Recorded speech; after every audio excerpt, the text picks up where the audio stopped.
week of waiting, just shit like that. Your life has just been tumbling around lately, huh? Yeah. Anytime a computer gets involved or a phone.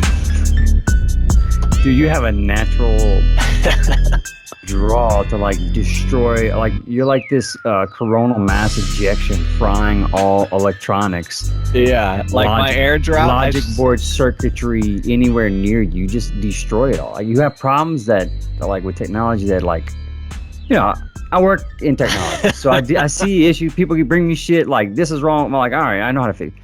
You bring me the craziest shit that's wrong with your stuff. I'm like, I don't know. I've never seen that, and I work in this field, and no one's ever brought me this problem, whether it be friends or other family members. But it tends to happen to you.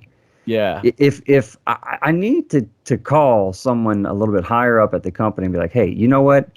We need field testers to like see, hey, is our shit glitchy? Is it gonna work? Is it not gonna work? I got the person for us. I have just the guy. Please put me in touch. Let's pay this motherfucker like 150 grand a year. Just let him walk around with the newest products. Make him sign a non-disclosure agreement, right? He can't like go blab about it on the podcast and talk about it online. Use the shit. Use the shit out of it. Complain about it. Complain about it to the quality assurance team that we have. Dude, if you could do that, that would be awesome. Because I do have a big gripe with the maps. And not Apple Maps, but just Google Maps and the way it works. But that's another story. But speaking of maps and some of the more recent maps of the universe,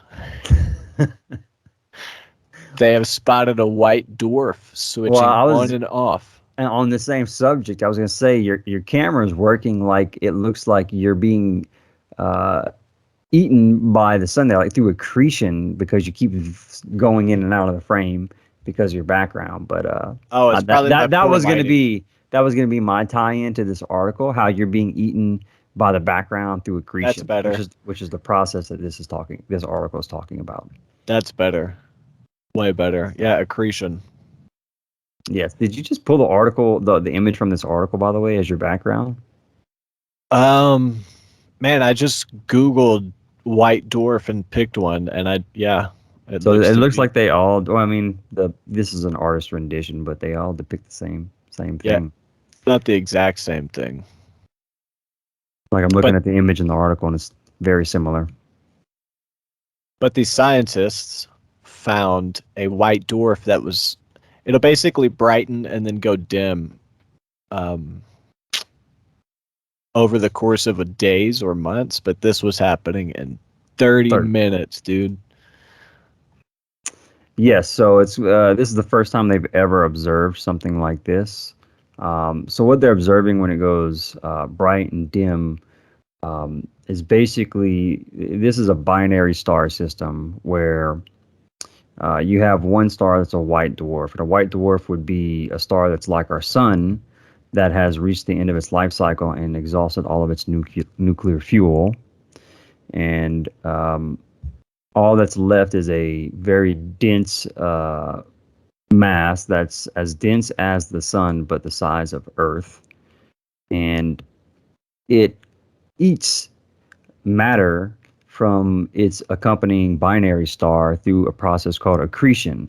And whenever it's basically eating this matter from the other star, it makes it get white or bright on the surface, and that's how we observe this process of accretion going down when we're observing, observing white dwarfs. And so this is the first time that we've observed one that switches that fast. Now this was done with I think a satellite telescope called the TESS. Am I correct, Dylan? Yeah, TESS. Which is the Transiting Exoplanet Survey Satellite, which launched in 2018 to find thousands of new planets orbiting other stars. Which that was this. That you want to? I've been talking a lot. I'll let you kind of go into the article a little bit there. I feel like I just kind of explained the whole thing. So no, that's good because I just told a bunch of dumb stories. Well, I figured let you get to them since you picked this one out. So, I mean, you were doing great, man. You know what I mean? I don't Yeah, necessarily have the meat just because I found the cow. Do you know what I mean? I know what you mean. Got it. So let's see if anything I missed about what a white dwarf is. It's basically it's the hot and dense core of a former star. So that's all it is, basically. The remains of a star that's run out of nuclear fuel. And the accretion definition is it is the buildup of particles onto a massive or dense object through gravity, such as a black hole pulling in matter. It also happens with neutron and white dwarf stars in a binary system. It usually pulls gaseous matter, such as hydrogen and helium, into an accretion disk and feeds from it. And that's the process that's used to form galaxies, stars, and planets, with matter coming together through gravity and forming objects, basically. Called magnetic gating. It's interesting how you might already said it. I did not say that, but go ahead. It reconfigurates the star's magnetic field as it accretes the matter from neighboring stars. So that magnetic that's what's field, happening. So that's what the dimming and the dimming and the brightening of the star is coming from, is from that process you're describing with the magnetic field. And it spins. The magnetic field spins super fast. Correct. And it stops the particles from accreting. Like it physically stops particles because that's crazy. That's crazy. The magnetic field spins so fast it stops the flow of fuel from the accretion disk, called magnetic gating. And apparently it's happening a lot quicker with this particular star that we're observing, because it's happening in 30-minute increments. Yeah, that's pretty crazy. 30 minutes. I mean, something on the solar level, that alone is really, really fast. So, as since we are able to observe this with this particular white dwarf, and they're more common than neutron stars where this process also happens, they hope to be able to look for other examples of that same behavior in other white dwarfs. About that NASA TESS satellite, there's a little bit more information at the end of the article about that. It says it's NASA's new planet hunter, said to be Kepler's successor, and it's equipped with 4 cameras that will allow it to view 85% of the entire sky, and it's searching for exoplanets that are orbiting stars less than 300 light years away. Can you share that? Yeah. It looks really awesome. As well. And for some reason, Skype is detecting that I don't have the privacy feature turned on to allow others. So I got to restart it, but I'm not going to do that. So I can't share. There you go. Yeah, that's what it looks like. Pretty cool. Yeah. In its first year of operation, it will map 13 sectors that make up the southern sky. 13? That's an occultic number. You see that when they're running rituals. Yeah, I see that. 13. It will scour the northern sectors. From the Kepler, this is replacing, they learned that there are more planets than stars in the sky. And now TESS will open their eyes to the variety of planets that are around some of the closest stars. So that's pretty cool. Wow. I wanted to say that it's very small too, by the way. It's only 5 feet. Yeah, it's 5 feet wide, which is like nothing, and it's shorter than most adults. The observatory is 4 feet across, not counting the solar wings, which are folded for launch, and weighs only 800 pounds. That's pretty small for this thing. Yeah, this little nugget out there. Its orbit is going to pass within 45,000 miles of the Earth on one end and as far away as the orbit of the moon on the other end. And it's going to take two weeks for it to circle the Earth. So cool 2 stuff. weeks around the globe.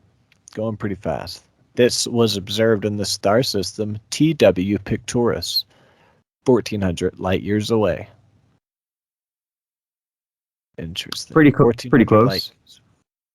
Yeah. In astronomical terms. So, what's crazy about space is pictures when they're out there in space don't have other stars in the pictures. That's because they're all fake. And people have like reasons for it. The way light dissipates in a vacuum. Light's not affected by a vacuum, first off. and they say that something about the atmosphere pulls this light back together. So my question is, how come on Earth, with atmospheres in between us, we can see the Milky Way, but cameras in space aren't showing anything? Pictures from the moon show no stars. So all the light from all those stars and shit isn't making it there. But the second it touches the Earth's atmosphere, it's all conglomerated and focused in for us to see. How does that make any sense? It And I'm doesn't not to saying me. they're wrong, but like when I think about it, it doesn't make Yeah, sense. it's not logical, right? You know what I'm Yeah, saying? I know exactly what you're saying. Isn't that really Um, weird? that is weird. I haven't combed through pictures of space to verify. I've heard that stated before, right? Like there's no stars, and whenever you look in pictures from space, I mean, the reason you go to the mountain and is to the that tops of the observatories is so to you could get be through closer the to the stars? atmosphere. Yeah, Yeah, and so why the moon shots in the 70s when they and went to? that's actually true. Where there's no photos that we have from like satellites or Elon Musk's Yeah, Tesla that's where's all the floating fucking around out stars there. in Like those we can't see. pictures? Is it that the Earth is so bright that because of that we can't see anything? Like we have to get further out away from the Earth in order to see stars? But I don't know. To me, that doesn't make. If that's I the don't know. case, I would think it would have an effect on us too, seeing out there to the stars, if we're so bright at night. Do you know Only what reason I I'm say it because like when you look up in the sky and you see a planet in the sky, it looks bright like a star, right? You know, it's Yeah. shining like that. So is the fact that you're just next to this, you know, if you were outside, right, and you had this fucking floodlight, if you're standing behind it shooting it out, you can look around in the darkness and see other lights, including your floodlight, right? So that would be kind of us standing on Earth. However, if you're on the opposite side of that and you're really far back from that spotlight or floodlight, maybe you're it's going to be difficult to see stars if you're in the direct, I mean other lights around if you're in the direct path of it, but you'll still be able to see a little bit. But the closer you get to it, the harder it is, because the more you're blinded by that fucking spotlight in your face to see other lights that might be shining to the left and right of it. You see that was probably a very bad analogy, but Yeah, in my brain that's the way I'm processing it. I see what you're saying. I'm But trying to if play it's devil's advocate with no scientific knowledge of how this shit works.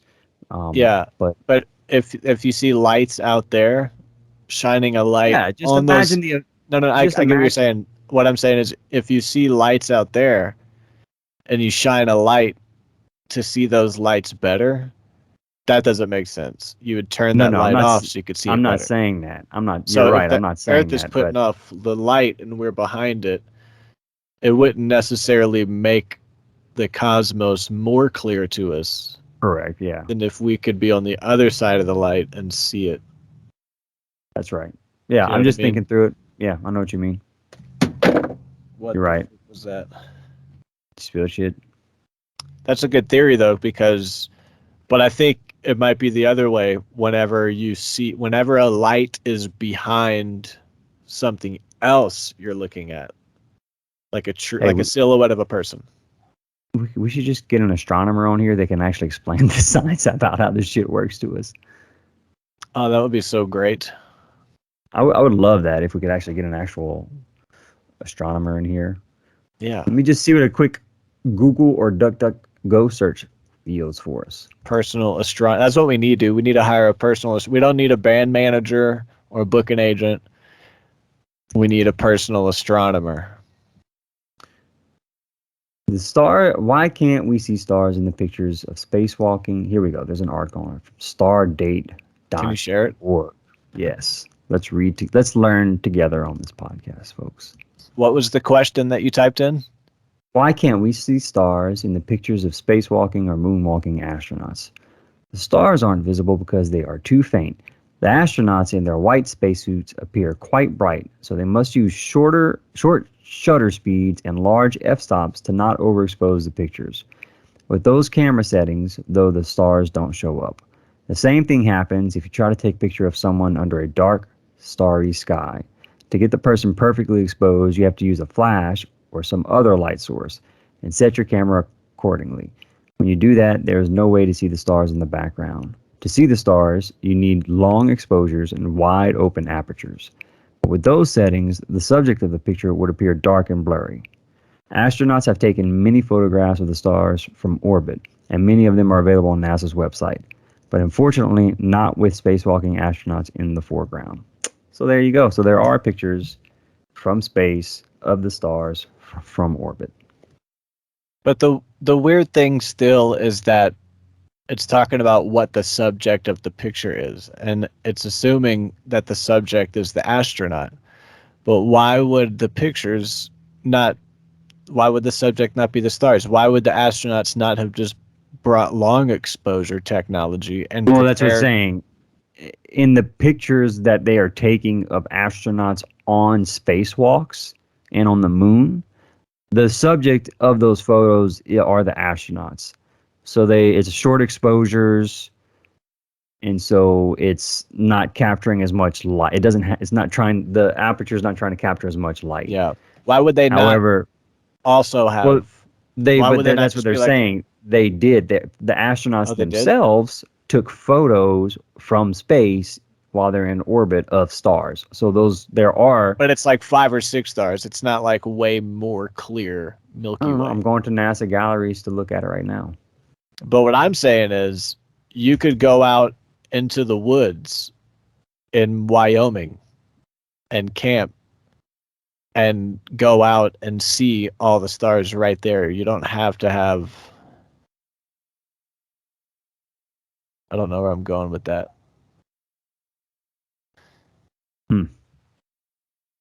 It is hard to take a picture of the stars, though. You do have to have long exposure. Yeah. But if I can get that picture to work on a GoPro, for the most part, you can see the stars. I could make it work. I could work it. You know what I'm saying? I didn't try hard, but you could work it, and you can get some stars in a GoPro. Some in a GoPro.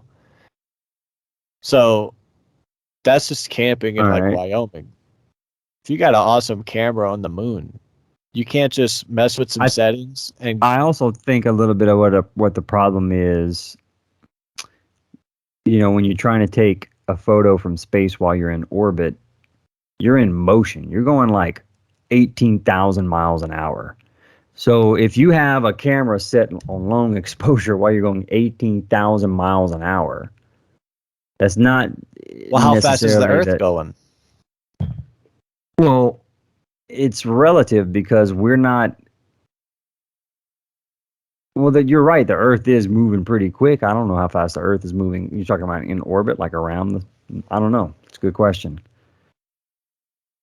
But I imagine that might have something to do with it. Yeah, shutter speed I'm just and all guessing. that. I can see that's another factor to consider. Roughly 1,000 miles per hour, it rotates. Okay, so then they're moving much quicker up in orbit. They're moving around 18,000 miles an hour. Are they on like the International Space Station at 18,000, or are they moving at 18,000? Because this is how fast it rotates and it travels at 18,000 miles an hour. It orbits the Earth every 90 minutes. Okay. Listen to this. The Earth rotates at a speed of 1,000 miles an hour. Guess how fast it orbits around the sun? Guess. Don't look it up. Don't Google. 365. No, how fast miles per hour do you think the Earth is moving around the sun? I don't know. Take a guess. 70,000 miles an hour. Ooh, 67,000. It's pretty fast. Oh, it's pretty freaking close, huh? Yeah. There you go. We found our personal astronomer. Jesse, you are the show astronomer. No, I don't. Oh, this week you've deserved the astronomer hat. We're gonna get a hat that has an A, and whoever has the best information wears the hat. Anyway, I just want to space this fake hat, and then I'll be happy. Okay. Oh, speaking of hat, I just bought a New Orleans Saints hat from the website. It's a beautiful fitted hat with the gold Louisiana and the fleur-de-lis. And I got the New Orleans Saints beanie, but it's the football beanie, the kind that goes over your ears with the string, and it has the football helmet pattern. It looks like a helmet, but it's like the beanie. Mm. Fucking awesome. With the strings and everything. Awesome. Yeah, super excited. So moving on from this white dwarf and why we can't see stars from space.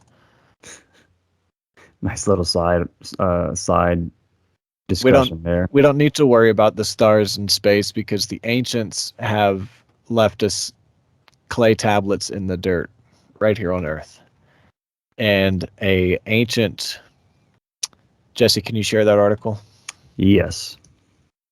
A 4,000-year-old tablet discovered in 2017 shows an ancient form of applied geometry used by Babylonians thousands of years before math was originally thought to have been discovered. Trigonometry was thought to have been discovered by the Greeks during the 2nd century BC. Trigonometry comes from Greek words meaning earth and to measure. This tablet, dating 3,700 years old, upends the common belief that the Greeks invented math. I love it. That's what I'm talking about. This tablet, known as Plimpton 322, Plimpton, had a trigonometric table inscribed on it, displaying the Pythagorean triplets, which is like the right triangle, ABC, hypotenuse, the whatever and the whatever. That was thousands of years before Pythagoras himself. Yes, and then they found another old tablet that's known as Si.427, and it contains mathematical and legal records of land transactions at the time. It was first discovered in 1894 in what is now the province of Baghdad in Iraq. This tablet, which is similar to Plimpton 322, also displays the use of Pythagorean triples to make proper right angles. Its purpose regarding land has led researchers to hypothesize that one of the potential reasons that Babylonians were interested in these advanced form of mathematics was to create accurate partitions and borders of their land. They're probably capitalists. The Babylonians created their own solutions with boundaries displayed on several additional tablets, showcasing an apparent mastery of geographical and trigonometric properties. I believe it was even more difficult for them to do this because of their numeric system. So it was even more difficult for them to accomplish this goal with the type of numeric system they were using. There's a click-through somewhere around there that will take you to a deeper study on the actual system. I don't see a click-through. I clicked on it, and it was overwhelming. If there's any super geeks out there. Yeah, click on that motherfucker. Nope, that's not it. Study of rectangles. Okay. I'll find it. Dr. Mansfield's another click through.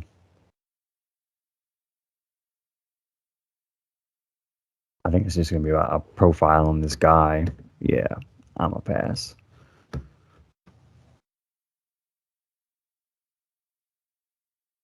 No, I don't see a click through for that. Oh, that was it. That The whole first thing. one? Yeah, the first one. 322, a study of rectangles.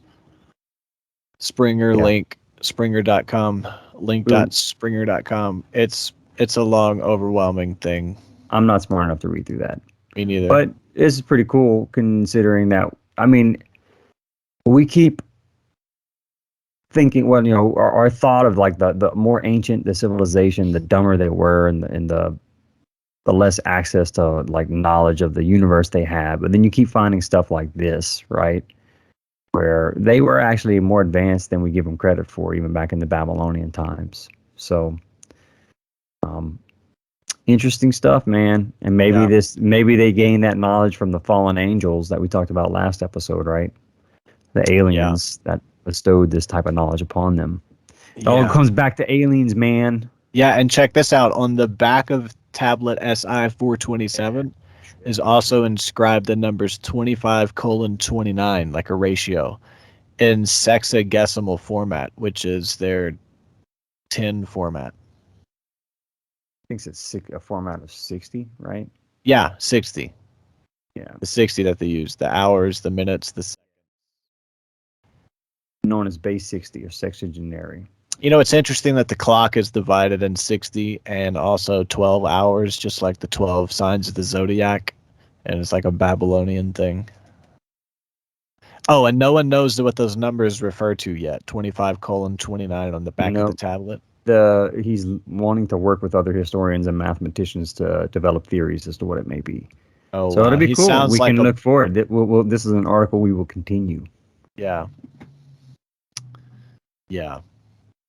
And speaking of clay tablets found in the dirt, there is a story on Les Wexner's own property and of Womp womp dirt. womp. I love this pedo lair. Yeah, so Les Wexner. I'm gonna say, is it Wes Les? Is it Wes Les Lexner? Wexner. Yeah, I didn't know. Les Wexner. I didn't. I'm honestly did not dive deep into the Epstein stuff too much when it comes to like who gifted them these houses and shit like that. But apparently, Les Wexner was one of the guys that did that, and he was Victoria's Secret's former owner. Yeah, Epstein bought this mansion from him in Ohio, and a lady, Maria Farmer, claims she was kept there against her wishes for 3 months and abused by the billionaire perv. Get And the his pimp. Yeah, there was a shareholder lawsuit against the company for these alleged abuses. So there was stuff happening. Um, what was it? The guest house was used for big events in New Albany, a town built almost single-handedly by the billionaire clothing mogul, is what this article says. So basically, the larger story here is that Les Wexner basically owned the town. And then read this part right here. Last month, a shareholder filed a suit against Wexner, 83, and senior leadership at his clothing company, L Brands, which alleged Wexner and his wife, Abigail, let Epstein use their home for liaisons with victims. Yeah. And this guy is saying no fucking way. You know, he cut ties with Epstein 10 years ago. He's embarrassed about the relationship. Yeah. He has no knowledge of this chick farmer. You know, he's denying all of it. Says he's never met her, doesn't know who she is. He's never heard of her until this story came out, he says. Yeah. Typical rich guy covering his shit, covering his ass. It's a weird because they would have like these Ariana are all Grande and pop photos. fans. Yeah, these are all photos from that home. But the way they wrote about it, it said it was like a kingmaker in Ohio politics. Yeah, like right here. It was like back in the day in the medieval times when they would open up the king's palace for the commoners to celebrate and walk around and enjoy, because he would have this big event every year where the town could come to this property, and that's what it appeared to me in the article. Come there and celebrate like a festival. It was a carnival festival atmosphere, and they would have like a horse race and stuff too. Teen bands. Yeah. It says he's considered a kingmaker in Ohio politics. He's in charge. When I was practicing law and we had clients who wanted to do big initiatives in town, the thing that would always come up would be, what does Les think? That's so weird, man. Yeah. It's like a real life evil movie guy, like a rich guy that owns a town. Yeah, it's so at the time of the abuse, Epstein owned the guest house after Wexner sold it to him for $3.4 million, and then Wexner purchased it back for $8 million 6 years later. And Epstein had picked Farmer out to work as the receptionist and in-house artist at his New York office. She says she was shipped out to Ohio after introducing him to her younger sister Annie, who he ended up later abusing. And so he wanted her out of the way. So Epstein and Maxwell visited her one night and assaulted her. Apparently, this whole property was kind of locked down like a prison. She had a guard outside the room to make sure she didn't get off the property. They apparently had dogs and snipers. Yeah, that was creepy what it said. It said, I heard a guard out. This is what she said, or he said. Where's that part at? I heard a guard outside the room. He was there to make sure I didn't get off the property. He was like a rabid wild animal, saliva coming out of his mouth, saying, "You're never ever leaving." Yeah. What the fuck? Abigail Wexner told her, "Don't go outside, dear, as we have sharpshooters, Doberman, and sheriff's department watching the property." Yeah, that's the And other thing. Apparently, he had the cops in his pocket too. yeah, like he had mad security, and people would take the wrong turn down a road, and they would be met with like black SUVs and gunned men, asking them what they're doing and escorting them out, basically. Yeah. And they installed a big grassy mound to block tourists, Epstein tourists, so you can't really see it from the road anymore. When contacted for comment, a spokesman for the Wexners told The Sun, Mr. and Mrs. Wexner have condemned Jeffrey Epstein's abhorrent behavior in the strongest possible terms and severed all ties with him more than a decade ago. Prior to the recent news coverage of Miss Farmer, Mr. and Mrs. Wexner had no knowledge of her, never met her, never spoke with her, and never spoke with Mr. Epstein or anyone else about her. I don't know. Yo, can you hit reader view? Yeah. Give our audience a pure version of the article without all the ads. My bad, folks. Yeah. Isn't that so nice? Look how clean that is. I know. Apple did a good job with that. Good job, Apple. Yeah, I love that reader view. But yeah, that's the article. That's photos from, and all the, they would get Demi Lovato and like all these giant artists to go perform there for that once a year festival Dylan was talking about that Wexner threw. Bunch of rich creeps, man. Yeah. Speaking of a large property with beautiful trees, and there are tree rings in North America where they have used a new method of radiocarbon dating. I thought that was awesome. To prove that Vikings, the Norse, were in the North Americas 470 years before Columbus in the year 1021. There were up to 100 people, both women and men. It was a village, La Anse en Meadows in Newfoundland, around the turn of the millennium. And they never really knew what, but they found trees that were chopped, and they were chopped with metal, and they didn't have metal at the time of the inhabitants thought to previously been there, Native Americans and primitive people. But the radiocarbon dating that they did uses solar flare activity because it affects carbon dioxide 14 in the carbon dioxide layer in the tree. So they aged the tree with its rings and found that it was chopped in the year 1021, and it lined up with the astronomical record of the solar flare. Yeah, I thought that was amazing. So it's a new technique where they use cosmic ray events that are maybe caused by solar flares to look at the exact date. But they're finding hatchets and stuff, tools, physical things too, that corroborate the Vikings being there. Right. In the year 993, they had an event like that that for a few months caused greater than usual levels of radioactive carbon dioxide in the atmosphere.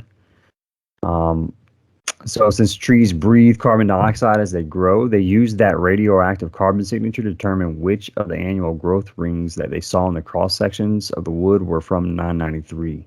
Can you hit reader view? Yeah, well, I would on this one, but it gets rid of the photos of the actual wood and stuff. Oh, okay. Yeah, so I don't like it on this one. Yeah, you're right, it does. They used a microscope to count the growth rings until the bark of the wood, which gave them the exact year the tree had stopped growing. In other words, the year when it had been cut down by the Norse. They found each of the three pieces of wood they tested was from a tree that was cut down in that same exact year. So they tested 3 different trees, and they found all 3 of them were cut down in 1021. So it's a pretty good, indicator that's an accurate date. The 3 trees were 2 firs and 1 juniper.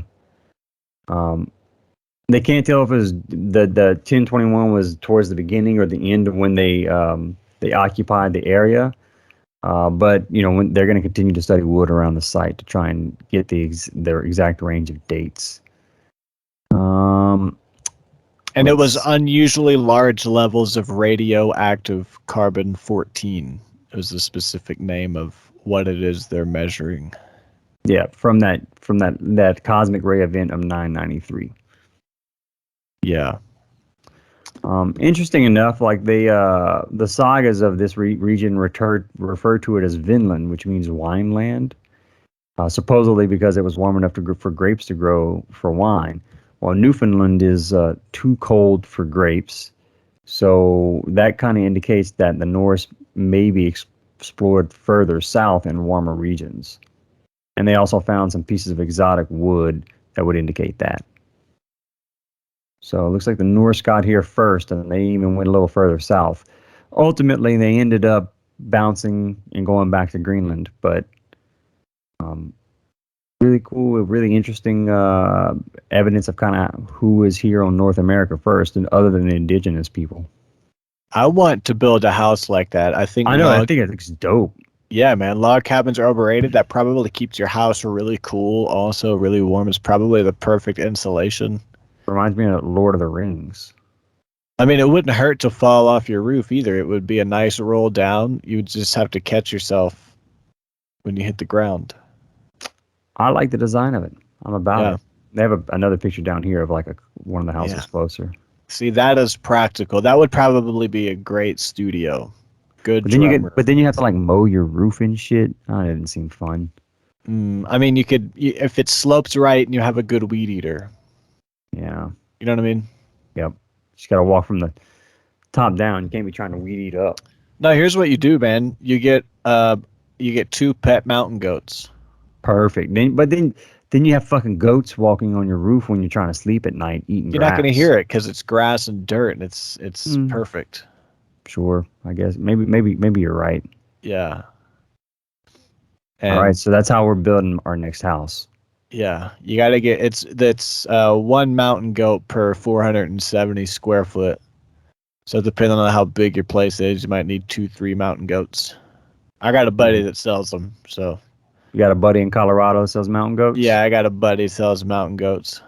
Fuck yeah. All right, well, I'm going to have to hit you up whenever I move to Colorado and build a dirt house. Yeah, oh yeah. Oh yeah. Some images of the wood right here. It looks interesting. I guess they're just counting. It actually looks like a salmon fillet from the top. It does. But just the color of chocolate. A little hungry. And last, what? No, you just, speaking of things in the atmosphere, the Biden is pushing Colombia to restart the glyphosate spraying program. And this article is March 20th, 2021. Ours takes the pictures out. What the fuck? After a 6-year halt, Colombia plans to restart the toxic aerial spraying of glyphosate on coca crops as early as next month, drawing most welcome support from U.S. President Joe Biden and sharp criticism from 150 regional experts who wrote to Biden saying your administration is implicitly endorsing former President Trump's damaging legacy in Colombia. I got a little confused on this. It seemed conflated. Why? Because it said anti-spray. Here it is. The government of Colombia has committed to restarting its aerial coca eradication program, which would be a most welcome development. Are they talking about eradication of coca or eradication of the weeds around the coca that the glyphosate or Roundup is used for? Like eradication of coca. Like, okay. So eliminate what they consider is contributing to the drug trade. Okay, so Colombia is going to start destroying the coca. Yeah. By spraying glyphosate. The thing is, like, poor people grow coca as like a means, like they use it for other shit too, right? Yeah, let's pause. Poor people grow pause. it. Okay. Have you listened to Rogan's latest episode with Bart Elmore? I am in the middle of it right now. So I didn't even pick this article because of that. It just so happened to coincide because he goes in deep on Monsanto and the connection with Coca-Cola and I'm in that coca part right now. leaves. I'm like an hour, and I'm like 30 or 40 Yeah. minutes into it. But basically, he goes super deep on the other side of this story about the spraying glyphosate in Colombia because Monsanto's involved, and it's part of a bigger story on the monopolization of coca because Coca-Cola uses Monsanto, and they have the only Contract. connection. They have the only connection to buying coca leaves because they use the flavor for Coca-Cola, and nobody else can buy these leaves because the market comes out of Peru and they have to control it elsewhere. It's a really interesting market, Well, but they this, apparently got it like written as a law. It's like a bill that's passed just for Coca-Cola. yeah, To be they're able in to the laws. import. Go listen to It's a that bill podcast. that was passed just for Coca-Cola to be able to import coca leaves to produce their product, and they Bart use the Elmore. byproduct of that to also make cocaine for medicinal purposes. Yeah, But and yes, then it it's also gets into wild. decaf coffee and where they get caffeine from that they put in the soda, and it's because Monsanto like bought up, I don't know, something with coffee, and they decaffeinated it and sold the caffeine to Coca-Cola while they're also helping Coca-Cola maintain strict rights to getting coca leaves out of Peru. So this destroying the coca leaves in Colombia, I think, is part of that bigger story that they can't let this market be anywhere else other than where Coca-Cola has found a way to make it work with Monsanto. It's like not a free market. Do you know what I'm saying? Yeah, I know what you're saying. So they're So it's fucking crazy, man. yeah, But it's the aerial causing spraying of environmental glyphosate, it's causing environmental harm. It's causing yeah, human harm with them doing this. So that's why there's so much of opposition to it. yeah. I mean, they're Um, just spraying Roundup. I mean, this stuff is terrible. yeah, in 2018, their new president Ivan Duque vowed to resume the program, but had yet to restart the aerial spraying. The country kept facing pressure from the U.S. to restart the program. Donald Trump kept saying, "You're going to have to spray. You're going to." I can't do a Donald Trump impression. Maybe you can. You're going to have to spray. Um, I'm not good at impressions. Me either. There was a open letter written. Part of it says the recently announced decision sends an unfortunate message to the Colombian people that your administration, speaking of Biden, is not committed to abandoning the ineffective and damaging war on drugs internationally, even as your administration takes bold steps to mitigate its multiple impacts on Black, Indigenous, and people of color in the United States. So it's interesting that all this stuff is happening and they're not doing anything about it. They're actually helping it continue. But what Biden Harris have done is create, what was that thing they just made? The New Gender Act or the New Gender something. I don't know. It's not even anything. It's just like a fuck, man. Now it's illegal to call someone by the wrong pronoun or something. No, it's like a pot. You know how they gave black people Juneteenth, but they didn't actually do anything Okay, for so it's them? like so it's just a stupid dumbass holiday. It's not really a holiday. It's like I forgot if. Let me get on Twitter before I get on Twitter and see. New gender, no. But just this article talking about these people who wrote the open letter saying, you know, you're actively not doing anything, you're actively hurting people. And at the same time this is happening, what they have done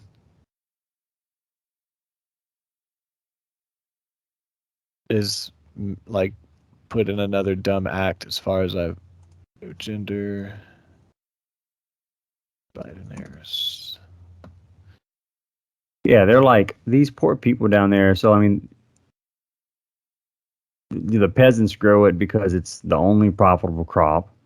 Because their local food markets are weak. They don't have good roads. They lack formal land titles. Here it is. Biden Harris announced formation of White House Gender Policy Council. The Biden Harris transition plan. So they're unloading this plan. Today, the Biden Harris administration released the first ever national strategy on gender equity and equality. while they're allowing us and continuing the spraying of glyphosates in Colombia to destroy the coca plants because Monsanto is in everybody's pockets. Yeah, and it's gonna, those people are down there are gonna have health problems like cancer, miscarriages, Yeah. respiratory problems. And this is how Just they cover overall environmental destruction because glyphosate has been proven to cause all of those issues. But they're gonna spray these poor people down there to stop the war on drugs because it's crazy. And this is how they cover for that stuff, these crimes against humanity they're doing all around the world with no accountability, is all the people that support them and follow establishment media don't even know that's happening because that's crazy conspiracy theorists. And Biden and Harris are good people. They're starting gender stuff in the White House. They're getting it going. They're fixing the country, Jesse. They're building back better infrastructure. Jimmy Dore on his latest podcast made this really great point because climate change was a part of the infrastructure bill and Biden's what he ran on his platforms. And Exxon, an executive, just got caught on camera giving inside dirty scoops about things they've done. I forget the details, but he's on camera saying how the climate change stuff is just like theatrics. No one's ever going to buy the carbon tax. We just do it anyway to keep it. I forgot the details. I should remember the details. But basically, it's Exxon that's in the pocket of the climate change narrative and the science. And whenever the infrastructure bill started getting passed, climate change dropped out of all the speeches and all the writings, like from everybody across the board, like Harris, Biden, other Democrats, people here, anytime the senators here, whatever over here, every time they talk about the infrastructure bill, it's roads and bridges. It's not climate change and this and that. It's roads and bridges, roads. So they've taken it out and it's at the behest of like Exxon or something.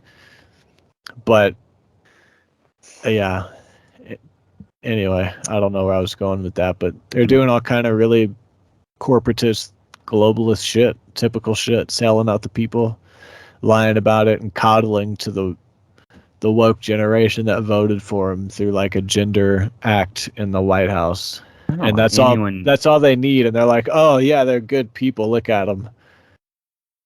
I don't know how anyone can. Like I had a buddy before the election saying how like Biden just has a speech impediment, doesn't have dementia. Bro, did you see the latest town hall? Justifying everything, but also said that yeah, but he's gonna like make weed legal. And I was shocked. I was like, I mean, first, you really believe that? And second, no. Who gives a fuck? Because there's bigger problems. And it's not him who's making it legal anyway. It's the states voting for it. Right. So it's like, how are people latching? And people that are supposed to be smart people that say they cross-check facts and shit. And it's like, how does he get a pass? Because... Did you watch the latest town hall? No. I watched Midnight Mass though, on Netflix. Let me just show this clip to you. I hope it plays. Probably be no audio, but I'll be able to see it, right? Yeah. Let me search on DuckDuckGo. It's gonna be. We can go out on this. Let's see. This is fun. I forgot what I was talking about just now, man. I'm like we're talking about just talking about how this whole thing where they're pushing Colombia to restart this glyphosate spraying program in the name of like they're doing something good. They're doing something so good for us, and in reality, it's all about fucking money and power. Yeah, I was saying that people are distracted by these little bullshit things they put out. Like, I'm gonna make weed legal, but it's like, what about the bombing in Somalia? You know, what about the military-industrial complex and all the people you're gonna give our money to? And they don't want to talk about that. They're like, yeah, well, that's just politics. They do that stuff. But he's gonna make weed legal. And it's like, you know, what about the Colombia glyphosate spraying? And people are like, what are you talking about? He just made a gender act. He's just throwing them like bread, like ducks just eating the bread. And they're totally missing the bombs exploding behind the pond on the other side of the disc golf course, just bombs exploding. Anyway, show me that video. Yeah. All right, hold on. Let me rewind it. I don't know if you'll be able to hear it, but it's fucking funny, dude. I mean, just all right. Tell me this man doesn't have dementia. Can you see? Yeah, I can see. All right. I can't hear. It's fine. He's asking him a question. He's standing there with his fist clenched, Yeah. like he's holding 2 shovels. Dude, he just stands there for like a minute. Like, fucking with Why? his hand. He's just losing it. He's fucking got dementia. The man's like, what the fuck is he doing? If he was in a nursing home wearing a robe, I mean, he's he just would standing there absolutely swaying, be kind of crazy. clenching, just like, what the fuck is that? Anyway, no, he's totally fine, guys. There's nothing wrong. Yeah, nothing nothing wrong wrong. at all. He has Totally a fine. speech Nothing to impediment. see here. Speech him. He's stuttering. The man stutters. Leave him alone. What's wrong, you fucking assholes? I don't understand how people are still playing the bipartisan game, thinking that the president is in charge. How is it not obvious to everybody that this 4-year new president is just a distraction from the intelligence agencies Yeah, and that's all large? this is. How are people? None of them have fucking power. It's well, they do, but they're being controlled underneath by intelligence agencies Dude, and intelligence there's a community. Netflix on a cartoon on Netflix. I just saw it. It's new. It's called Inside Job, and it's conspiracy based. It's like the dad is like, if you fold up the dollar bill, it says boobs, and he's saying all the crazy conspiracy theories, and then they're going around solving cases. It actually turned out to be funny. I started laughing at it by episode 2 or 3. Check it out. It's called I'll Inside check it Job. out. I'll check it out. Yeah. But yeah, so that is we ran through all of them. Yeah, that's a wrap. It's a wrap. An hour on this one also. But yeah, little quick shorties. That's good. Yeah. At least we're getting it out. Quick shorties. It's not bad. Yeah, man. Maybe do a couple more of these before we start getting into that. Yeah, that next book is like a fucking massive. So I'm gonna have to go buy it or something. It's on Kindle. I can send you some money for it if you need. Nah, It's like $14 maybe on Kindle. I got you. It's not much. I'll also see if it's in the library. Well, if you get it on your Kindle, you can take your fancy notes. Dude, notes in Kindle is badass. All right. Notes in Kindle is badass. And I can just use the Kindle app on my iPad? Yeah. Sweet. Yeah. It's badass. All right, man. Any updates about your band? Any shit we should check out? I got a single dropping Friday, the 29th. If this comes out after then, go check it out. Awesome. Go Gotham single? Yeah. Okay, cool. Dropping this Friday. On the 29th, this Friday. Yep. I can't wait. Check it out. You've already heard it. I think I sent you the whole that's album. the one you sent me. Yeah. I think I sent you the whole album. Yeah, okay. Yeah, you did. So yeah, there you go. So you've heard it already, but you get to hear it jams. Again. It jams. I finished the Son of a Gun. I sent a mix back to Wes, and my buddy Joe gave me some advice. I took a lot of high pitch out. I was pushing 3K on everything, so I'd shaved everything down, and it started to rebalance. And the snare is really nice right now. It's not the snare you heard a while back. It is because it is, but it's not. It has the snap everywhere. It snaps everywhere. Nice. And it has the breath. And there's a ring to it. On August Burns Red's 10th anniversary Leveler record that they just put out, you can hear it on that snare. It's a 300 hertz ring. The bung, bung on those death metal snares. And it's in there more than it is on most other records, but that's the sweet spot. Once I heard that, I was like, that's what my snare needs. And I went and I dialed it in. I got it just right. So it smacks, and it's that 300 hertz. That's what they're messing with, because that ring gives it that breath. But when you pull out just enough and you got your low and your high, it's like pop, and then you got that, and it's pop. It sounds like your snare in the room. It's a little lower. like a little bit more like Guns N' Roses. Bah! But it's heavy metal, like bah! It's not August Burns Red High and Tight, but it is in some parts. It'll crack. It's kind of dynamic. Like if there's a lot of guitars happening, the snare will sound a little different. It'll sound a little bit more flat, like pop, pop. You know, because it's like Where it's at balancing the that. mix, yeah. Yeah, it's such an art form, man. But it doesn't matter because crazy it's art still form. there now. It's there. Fuck yeah. So I'm rolling through with that. I took all the 808s out. It's so fucking heavy without it because they weren't coming through in my mix, man. I don't know why. The 808s. We don't particularly use a lot of 808s, so I don't know. Yeah, so I mean it's so heavy, dude. The bass guitar, I got the fret noise coming out. I did something to where I can control the fret noise and I balanced it up in there so all that clang. And it's like you can hear it during the breakdowns, the pick. If you listen close, you know, that clangy sound. Oh man. Yeah. It's one I think you're gonna like it, dude. Can't wait. Man. Can't wait. Sweet. When's that come out? I don't know. I gotta finish them. I got the first song just right today, so now I gotta roll through the songs. So I'll be done. Technically, you know, as soon as I do that. Sweet. A week. Shoot it to me when it's done. You want to hear it? Yeah. Okay, I'll shoot you some. Let you jam it. Hey, yeah. The AirPod, the Apple earbuds, they do sound pretty damn good. Oh, you tried them? Yeah, I bought some on Amazon, $15. How much are the AirPods, the Bluetoothers? Oh, those are like 130 if you get them at Best Buy, or 160 brand new. Or my friend that works at Apple gets the friends and family discount. Yeah, I can't do that. But like they're on sale for cheaper than my friends and family discount at Best Buy right now. How long does the battery last on those motherfuckers? 6 hours listening, like 24 hours with the case, I think.